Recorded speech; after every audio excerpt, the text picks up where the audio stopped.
बिस्मिल्लाहिर्रहमानिर्रहीम, अस्सलाम वालेकुम। Welcome to the lecture of MongoDB. ये हमारा मोंगो डीबी सीरीज़ का जो है 6th ट्यूटोरियल है और इस ट्यूटोरियल में हम लोग डेटा टाइप्स देखेंगे। इससे पिछले 3 वीडियोस में हमने देखा था कि मोंगो डीबी का डेटाबेस स्ट्रक्चर कैसा होता है। हमने सबसे पहले उसमें क्रिएट किया था एक डेटाबेस। डेटा को सेव करने के लिए हमने पूरा ऑर्गेनाइज वे में सेव करने के लिए उसके अंदर जो है कलेक्शन नाम की एक फ़ाइल बनाई थी और कलेक्शन फ़ाइल के अंदर ही होता है हमारा एक्चुअल डाटा, जिसको हम कहते हैं डॉक्यूमेंट। और ये सब हमने अपने पिछले 3 वीडियोस में देख लिया। अब उस डॉक्यूमेंट जो होते हैं उसमें जिसमें एक्चुअल डाटा होता है, ये बहुत अलग अलग तरीके के फॉर्मेट में हम इसको सेव कर सकते हैं, क्योंकि यहाँ पे मोंगो डीबी है वो हमारे बहुत सारी डाटा टाइप्स प्रोवाइड करता है। डाटा टाइप से मेरा मतलब है कि किस किस फॉर्मेट का डाटा हम यहाँ पे सेव कर सकते हैं। तो देखते हैं उसको किस तरह से वो काम करता है। सबसे पहले यहाँ पे देखो, यहाँ पे बहुत सारी डाटा टाइप्स आती हैं, जहाँ पे स्ट्रिंग लिखा हुआ है, डबल है। इसकी मैं आपको एक एग्जांपल दिखाती हूँ, उसके बाद ही मैं यहाँ पे देखिए ये एक डाटा है, किसी भी यूज़र का डाटा हो सकता है। यहाँ पे एक फॉर्मेट का डाटा जो है सेव हो, ये जो डाटा आप देख रहे हो उसी फॉर्मेट का जिस टाइम की आप डाटा टाइप्स डिफाइन की हुई है। तो यहाँ पे मैं आपको समझाती हूँ। सबसे पहले यहाँ पे है _id, जिसके अंदर एक ID यहाँ पे आ रहा है। जैसे कि हम अपने पिछले वीडियो में देख चुके हैं, जब भी हम एक नया डाटा ऐड करते हैं अपने डाटाबेस में तो वो ऑटोमेटिकली हर कोई ID जनरेट कर देता है। मतलब हर डॉक्यूमेंट की एक यूनिक ID होती है। इसकी डाटा टाइप है यहाँ पे ऑब्जेक्ट ID, यहाँ पे देख सकते हो। इसकी नेम नाम की एक है, उसके अंदर डबल कोट्स के अंदर एक वैल्यू के ऊपर कोई भी हम यहाँ पे स्ट्रिंग वैल्यू दे रहे हैं, चाहे वो न्यूमेरिक वैल्यू क्यों ना हो, अगर वो डबल कोट्स के अंदर आ जाती है, सिंगल कोट्स के अंदर आ जाती है, तो वो बन जाती है स्ट्रिंग। तो यहाँ पे देख सकते हो, यहाँ पे एज नाम की देख रहे हो जिसमें एक न्यूमेरिक वैल्यू आ गई और वो भी विदाउट कोट्स, तो अब ये बन जाता है इंटीजर। अब जो मोंगो डीबी है यहाँ पे 2 तरह के इंटीजर देता है, 32 बिट इंटीजर और 64 बिट इंटीजर। इन दोनों में डिफरेंस क्या होता है, इनका मतलब क्या है, ये हम आगे इसी वीडियो में सीखेंगे। लेकिन इसके बाद है बूलियन, जिसके अंदर यहाँ पे देखो मैरिड लिखा हुआ है, यहाँ पे विदाउट कोट्स के अंदर लिखा हुआ है ट्रू। अगर यहाँ पे 2 ही वैल्यूज आ रही हैं, ट्रू या फॉल्स, इसकी डाटा टाइप बन जाती है बूलियन, जहाँ पे देख सकते हो आप। बस आपको ये ध्यान रखना है कि ये आपको विदाउट कोट्स यहाँ पे लिखना है, फॉल्स के ट्रू। उसके बाद है DOB, डेट ऑफ बर्थ। यहाँ पे डेट सेव करने का तरीका होता है, उसके लिए हम फंक्शन यूज़ करते हैं ISO डेट। ये मोंगो डीबी का ही एक फंक्शन है और इसके अंदर जो है डेट का एक फॉर्मेट आता है विद टाइम। अभी मैं आपको इसको भी समझाऊंगी। इसकी भी डाटा टाइप यहाँ पे आ रही है। उसके बाद जो इसकी डाटा टाइप है डेट। उसके बाद है वेट। अब यहाँ पे इसकी फ्रैक्शन वैल्यू भी हो सकती है, कुछ भी हो सकती है, डॉट भी आ सकता है, तो इसकी डबल आएगा, ठीक है, फ्लोटिंग वैल्यूज़ आ जाएंगी। उसके बाद है किड्स, उसमें येस मैंने लिखा हुआ लेकिन नल भी आ सकता है, ठीक है, तो इसकी नल का मतलब कोई वैल्यू नहीं होती। हॉबीज़, इसके अंदर मल्टीपल वैल्यूज़ हो सकती है। मल्टीपल वैल्यूज़ जब भी हमने डाली हैं तब यहाँ पे हम स्क्वायर ब्रेसेस लगाते हैं, जिसको बेसिकली कहा जाता है एरे। एरे का मतलब होता है कि हम इसके अंदर मल्टीपल वैल्यूज़ डाल रहे हैं, जैसे दोनों स्ट्रिंग वैल्यूज़ हैं, दोनों में डबल कोट्स में आ रही हैं। इसके बाद है एक लास्ट भी है एड्रेस। एड्रेस के अंदर जो है हमने कर्ली ब्रेसेस लगाई हुई हैं, तो इसका मतलब है कि हमने इसके अंदर ऑब्जेक्ट पास कर दिया, जैसे जावास्क्रिप्ट का ऑब्जेक्ट होता है उसमें एक की आती है और इसमें एक वैल्यू, बिल्कुल वैसे ही। यहाँ पे जो कीज़ हैं इसको आप कोट्स में भी रख सकते हो, जैसे मैंने डबल कोट्स में रखा, इसको आप विदाउट कोट्स में भी रख सकते हो। अब इसके अंदर अलग अलग डेटा टाइप्स की वैल्यू हम सेव कर लेते हैं, जैसे कि आप यहाँ पर देख रहे हो। अब ये बन गया हमारा ऑब्जेक्ट। ऑब्जेक्ट के अंदर अलग अलग डेटा टाइप्स की वैल्यू हम सेव कर सकते हैं। में क्या कहते हैं, कोई एक डाटा टाइप सेव कर लेते हैं, ठीक है, मतलब 2 वैल्यूज़ आ रही हैं, दोनों की डाटा टाइप सेम हो सकती है। तो ये थी वो डाटा टाइप जो मैक्सिमम 99% जो है यूज़ होती है हर डाटा टाइप में। यहाँ पे 2 डाटा टाइप सबसे भी हैं, जैसे रेगुलर एक्सप्रेशन या टाइम स्टैम्प, जिसके बारे में आपको बता दूँ। ये रेगुलर एक्सप्रेशन जो है, रेगुलर एक्सप्रेशन एक तरीके का एक्सप्रेशन होता है जब हम डाटा पास करने वाले होते हैं, तो उसको चेकिंग करता है कि डाटा जो है प्रॉपर है कि नहीं। अब अगर इस तरह की डाटा टाइप्स हम यूज़ नहीं करते हैं, क्योंकि एक्स का एक्चुअल कोई यूज़ केस नहीं बनता। अगर मैं इसको समझाना भी चाहूँ तो इसको 3-4 वीडियोस लगेंगी इसको समझाने के लिए। मैंने ऑलरेडी PHP कोर्स के अंदर इसकी 3 वीडियोस बना के रखी हुई हैं, अगर आपने देखनी हो तो आप PHP कोर्स में जाके देख सकते हो। तो ऐसा नहीं है अगर PHP में और है तो इसमें अलग होगी, ऐसा बिल्कुल नहीं है, सेम होती है। तो इसमें रेगुलर एक्सप्रेशन लगाते हैं तो उसका फॉर्मेट बिल्कुल सेम ही रहता है हर लैंग्वेज में। इसके बाद हमारी डेटा टाइप है टाइम स्टैम्प, ये भी बिल्कुल डेट की तरह होती है, लेकिन डेट में क्या होता है कि ये रीडेबल फॉर्म होता है, इसको हम पढ़ सकते हैं, ठीक है। मगर जहाँ पे टाइम स्टैम्प है वहाँ काफ़ी लेंथी एक न्यूमेरिक वैल्यू होती है सेकंड्स की फॉर्म में, जिसके अंदर ही हम डेट की डिफाइन होती है, उसका मंथ ईयर टाइम वगैरह सब कुछ सेट होता है, मतलब वो नॉन रीडेबल होती है, उसको आसानी से समझा नहीं जा सकता। इसके बारे में मैंने डिटेल से जावास्क्रिप्ट कोर्स में बता रखा है, अगर आप वहाँ पे जाके देख सकते हो, जिसका लिंक आपको मिल जाएगा। उसके बाद हम देखते हैं कि यहाँ पे डेट लिखे ISO डेट, और ये डेट पास हो रही है, इसका क्या मतलब है। देखिए, जब भी आप MongoDB के अंदर कोई डेट सेव करना चाहते हैं तो उसके लिए हम यहाँ पे एक फॉर्मेट लिखते हैं। यहाँ पे मैंने लिखा हुआ है जैसे ये वाला, ठीक है। जैसे आपके यहाँ पे कोई की आ जाएगी DOB डेट ऑफ बर्थ, आप यहाँ पे कुछ भी ले सकते हो। इसके बाद आपको एक फंक्शन यूज़ करना है ISO डेट, जिसमें ISO डेट ISO के स्पेलिंग जो है कैपिटल लेटर में लिखेंगे, और उसके अंदर आप इस फॉर्मेट में डेट पास करेंगे। सबसे पहले आप लिखेंगे ईयर, सेंटर में मंथ, और लास्ट पे जो है डेट। जैसे मैंने यहाँ पे लिखा हुआ है 12/8/2024। अब ये देखिए, इसके बाद आता है यहाँ पे T का मतलब है टाइम, ठीक है। इसके बाद वाली वैल्यू जो है वो टाइम की है, ठीक है। जैसे ये देखिए 18/20, मतलब ये सारा टाइम है। इसके बाद पे आता है Z। अब Z का क्या मतलब है, यहाँ पे इसके दो मतलब है। एक तो ये मतलब है कि इसका यहाँ पे एंड हो रहा है, दूसरा इसका मतलब होता है कि यहाँ पर UTC ना 2-3 तरीके के फॉर्मेट होते हैं। तो एक होता है UTC, जिसको फुल मीनिंग होता है कोऑर्डिनेटेड यूनिवर्सल टाइम। ये एक यूनिवर्सल टाइम है जो कि पूरे वर्ल्ड को फॉलो किया जाता है। इसके अलावा भी 2 अलग अलग फॉर्मेट होते हैं। देखिए, यहाँ पे हमने Z पास करना ज़रूरी नहीं है। अगर आप Z की जगह जो है एडिशन में कोई एक टाइम सेट कर देते हो कुछ इस तरह से, ये देखो यहाँ पे मैंने लिखा हुआ है, पहले से एक टाइम आ रहा था, उसके अंदर मैंने 2 घंटे ऐड कर दिए, 2 आवर्स मैंने इसके अंदर कर दिया। तब हमने UTC में टाइम को ऐड किया, तो ये इसका सेंट्रल यूरोपियन टाइम जो यूरोप में फॉलो किया जाता है, मतलब कि वो हमारे से 2 घंटे आगे होता है। और इसके बाद अगर मैं इसी वैल्यू में Z की जगह पर माइनस के अंदर वैल्यू सेट कर दूँ, जैसे यहाँ पे मैंने -5 लिखा हुआ है, ये हमसे टाइम पीछे चला गया, तो इसका स्टैंडर्ड टाइम, तो ये है UTC टाइम। और इसमें हम -5 कर दें, माइनस में कुछ भी ऑर्स के, तो वो सारे ऑर्स बन जाते हैं ईस्टर्न स्टैंडर्ड टाइम। और अगर हम यहाँ पे Z देते ही नहीं है, यहाँ पे कोई भी इस तरह की वैल्यू सेट नहीं करते, जैसे यहाँ पे मैंने लिखा हुआ है ऐसे टाइम सेट कर देते हैं, ये बन जाता है लोकल टाइम जोन, मतलब जहाँ पे भी हमारा सर्वर रखा होगा वहीं का टाइम उठा लेगा। अगर वो पाकिस्तान में रखा हुआ है तो पाकिस्तान का टाइम उठा लेगा, अगर वो लंदन में रखा हुआ है तो लंदन का टाइम उठा लेगा, अगर वो अमेरिका में के किसी पार्ट में रखा हुआ है तो वहाँ का पर्टिकुलर वो टाइम उठा लेगा। तो आपको इस बात का ख्याल रखना पड़ता है कि आप किस टाइप का सॉफ्टवेयर बना रहे हो, किस क्लाइंट के लिए बना रहे हो, और वो किस कंट्री में बैठा है।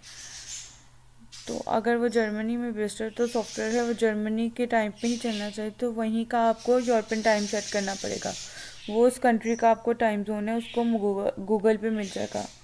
तो हमने यहाँ पे देखा कि हम ISO से डेट कैसे सेव कर सकते हैं। अब सिर्फ यही मेथड नहीं है, एक दूसरा मेथड भी जो डेट को सेव करने के लिए लिखा है न्यू डेट।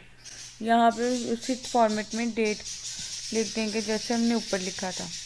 पे हमने Z की साथ जो है एडिशन में कोई वैल्यू दे सकते हैं, सब्ट्रैक्शन के साथ कोई वैल्यू दे सकते हैं, Z को हटा भी सकते हैं।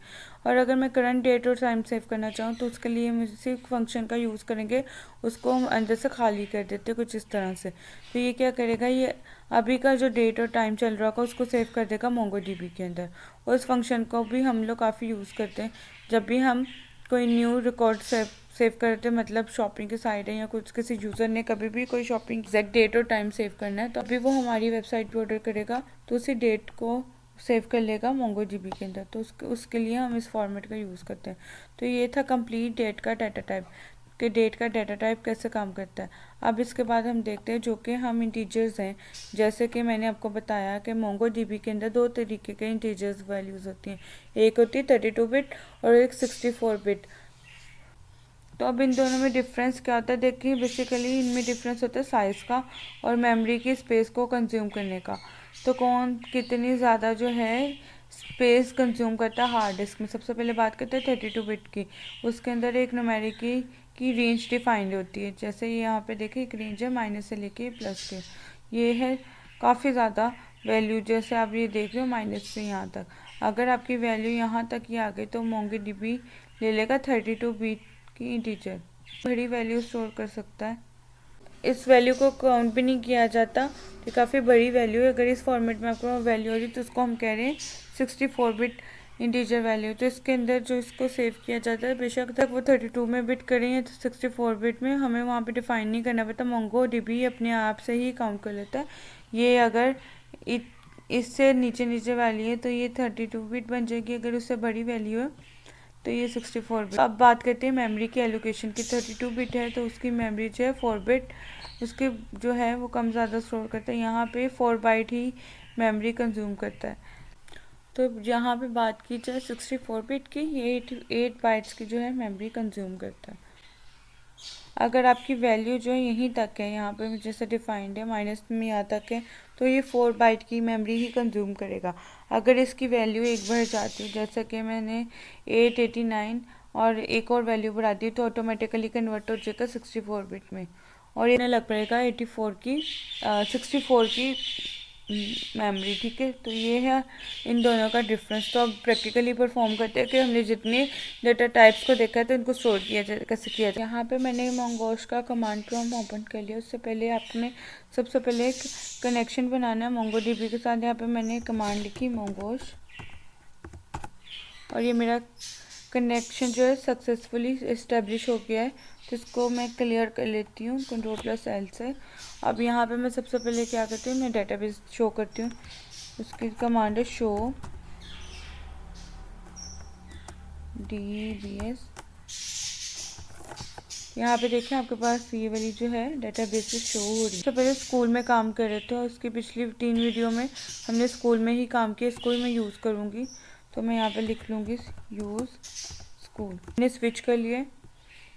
अब मैं क्लियर कर लेती हूँ स्क्रीन को। अब इसके अंदर जितनी कलेक्शंस पड़ी हैं वो हम लोग एक दफ़ा देख लेते हैं। एक ही कलेक्शन है स्टूडेंट्स के नाम पे जो हमने पिछली वीडियो में क्रिएट की थी। मैं आपको एक बार इसको दिखा देती हूँ। उसकी है db.students और फाइंड नाम का फंक्शन। देखिए ये डाटा हमने इसमें इंसर्ट किया था। यूज़र का नेम आ रहा है, एज आ रहा है, उसकी क्लास आ रही है। अब इसके बाद हम देखते हैं कि जितनी डेटा टाइप्स है उनको स्टोर करके दिखाना चाहती हूँ। तो उसके लिए मैं एक यहाँ पे नया कलेक्शन बना लेती हूँ पर्सनल के नाम से। तो मैं एक नई कलेक्शन बना रही हूँ। db.मेथड का नाम है क्रिएट कलेक्शन।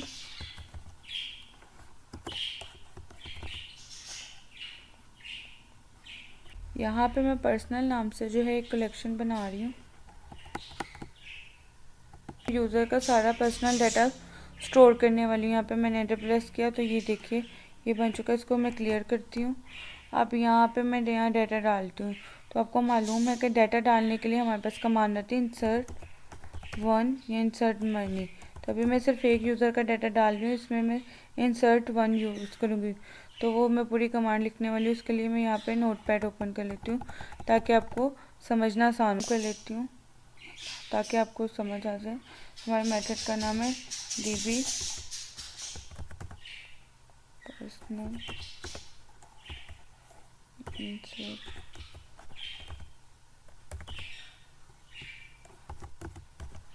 तो मुझे इसमें डाटा डालना है तो सबसे पहले मुझे कर्ली ब्रेसेस लेनी होती हैं। देन उसके बाद ये काफ़ी ज़्यादा डाटा है तो मैं इसमें एंटर प्रेस कर लेती हूँ। अब सबसे पहले की लेती हूँ नेम, क्योंकि यूज़र का नेम लेना है तो वो डाटा टाइप उसकी स्ट्रिंग होगी। तो मैं यहाँ पे इसके बाद मैं यहाँ पे एज ले लेती हूँ और एज न्यूमेरिक वैल्यू है, उसको मैं विदाउट कोट्स लूँगी। अगर आपने डबल कोट्स में डाल दिया तो फिर ये स्ट्रिंग बन जाएगा, इसकी आपने फ्यूचर में कोई कैलकुलेशन नहीं कर सकते। तो इसलिए हम लोग इसको विदाउट कोट्स ही लेंगे। तीसरी की ले ली हूँ जिनका हमने पीछे पढ़ा है और जिनका यूज़ सबसे ज़्यादा होता है, इसको मैं सारे को कॉपी कर लेती हूँ और यहाँ पे मुझे आएगा राइट क्लिक करना है पेस्ट करने के लिए। ये देखें एक्नॉलेज्ड जो है ट्रू आ गया। इस तरह और भी आप डाटा जो है आप इंसर्ट कर सकते हो। यहाँ पे आप जो मैंने किया है इसको आप यहाँ पे कॉपी करके कर सकते हो। अब ये जो डाटा मैंने सेव किया है इसको यूनिक आईडी, ठीक है। तो अगर मैं देखना चाहती हूँ db.student.find, तो स्टूडेंट्स की जगह पे यहाँ पे कलेक्शन का नाम चेंज हो गया, तो मैं आपको दिखा देती हूँ, देख सकते हो, ठीक है। अब मैं इसमें आपको एक और डाटा डाल के दिखाऊंगी। अब मैं यही डाटा जो मैंने डाला था इसमें ही चेंज कर लूँगी। तो यहाँ पे यूज़र का नाम चेंज कर लेते हैं, ठीक है। तो ये देखें एक्नॉलेज ट्रू आ गया है, ठीक हो गया। ये चेक कर सकते हो आप। ये मैंने एक और डाटा जो है इंसर्ट करके आपको दिखा दिया। अगर आपने शो करना होगा तो आप फाइंड की कमांड के साथ इसको कर सकते हो। यहाँ पे मैं इसको नोट पैड पे यहाँ पे मैं इसको लिखूँगी db.personal। यहाँ पे देखें दोनों डाटा आ गए और दोनों की आईडी भी आ रही, ठीक है। ये देखो राबिया कमल, और यहाँ पे ये 2 दफ़ा मैंने ऐड किया है तो ये डुप्लीकेशन आ रही है। तो ये आगे आने वाली वीडियो में देखेंगे हम डुप्लीकेशन कैसे ख़त्म कर सकते हैं, और आगे देखेंगे हम किस तरह से कॉम्प्लेक्स डाटा इसके अंदर सेव कर सकते हैं। जितनी ज़्यादा फैसिलिटीज़ जो सीक्वल या ओरेकल देते हैं उसमें इतनी ज़्यादा फैसिलिटीज़ नहीं है, उसमें हम इस तरह से कॉम्प्लेक्स डाटा जो है सेव नहीं कर सकते। यहाँ पे मैं एक और चीज़ बताना चाहूँ, यहाँ DOB लिखा आ रहा है, यहाँ पे हम मेथड से ही इसको सेव करें। अगर आप सोचें यहाँ पे मैं कुछ इस तरह से सेव कर दूँ, ये देखो, लेकिन इसमें यहाँ पे डिसएडवांटेज ये है कि MongoDB के अंदर डेट को सर्च करने के बहुत सारे फंक्शंस हैं जो हम आगे आने वाली वीडियोस में देखेंगे। उनको आप इस तरह से स्ट्रिंग पे अप्लाई नहीं कर सकते। अगर आपने यहाँ पर ये ISO डेट की हेल्प से ही डेट को सेव किया तो फिर उन फंक्शंस को आप इसके ऊपर अप्लाई कर सकते हो। यहाँ पे सजेशन दे रही हूँ कि जब भी आप किसी भी तरह की डेट को सेव करें तो आप ISO मेथड को ही यूज़ कीजिएगा। यहाँ पे दूसरा मेथड है जिसका नाम है न्यू डेट, उसको भी आप यहाँ पे यूज़ कर सकते हैं। मैं आपको यहाँ पे करंट डेट का एग्जांपल भी दे देती हूँ। अपना दूसरा मेथड यूज़ करूँगी, न्यू नल रहने दूँगी। तो अब ये मेथड क्या करेगा कि अगर इस डेट स्पेसिफाई नहीं किए तो अभी तक ये करंट डेट और नेम ही लेगा। यहाँ पे मैं यूज़र का नाम चेंज कर देती हूँ, यहाँ पे मैं लिख देती हूँ, तो इसको यहाँ पे मैंने क्या किया, इसको मैं डिफ़ॉल्ट जो है एक्नॉलेज ट्रू होगी तो बाय डिफ़ॉल्ट जो है ये करंट डेट लेगा। अब मैं इसको शो भी करवा देती हूँ, तो यहाँ पे देखो, ये देखिए इसने खुद से जो है करंट डेट उठा ली है, ये देख लो। तो फिर आप इसी मेथड का यूज़ करोगे, ठीक है। ये था वीडियो का ट्यूटोरियल। तो इसमें नेक्स्ट वीडियो में हम जितनी हमने डाटा टाइप्स ली उसको वैलिडेट कैसे करते हैं वो हम देखेंगे।